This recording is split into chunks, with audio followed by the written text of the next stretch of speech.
মাটনের আলু ভাজা হয়ে গেছে, নামিয়ে নিব। তেলে গোটা গরম মশলা ফোড়ন দিয়ে দিলাম, কয়েকটা তেজপাতা দিলাম, একটু জিরা। তেলটা অল্পই দিয়েছি কারণ মাংসতে তেল গলবে।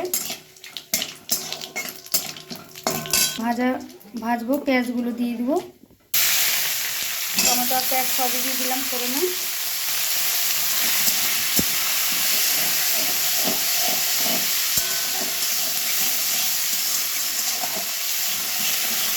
পেঁয়াজটা ভাজা ভাজা হয়ে গেছে, এখন মাংসটা ঢেলে দিব।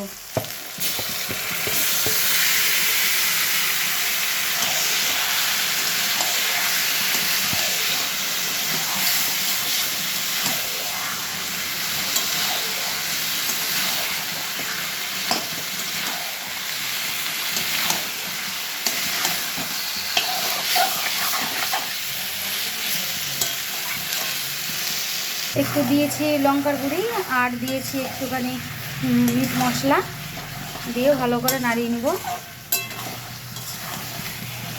সুন্দর করে লাল লাল করে কষিয়ে নেব একদম।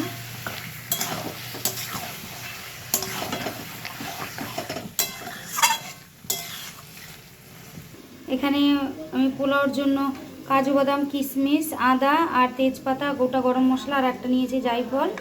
আর এখানে নিয়েছি হলো চাল, গোবিন্দভোগ চাল যেটা, সেটা 3 পোয়ার মতন নিয়েছি।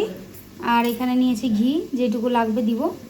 আর চালটা প্রথমে ভিজিয়ে রাখবো, জল দিয়ে ধুয়ে ভালো করে ভিজিয়ে উপর করে রাখবো, জলটা যেন ঝরে যায়। জলটা ঝরিয়ে দিব, তারপরে আমি ঘি দিয়ে লবণ হলুদ দিয়ে মাখাবো। ভালো করে ধুয়ে নিয়েছি, এটা জল ঝরিয়ে নিব।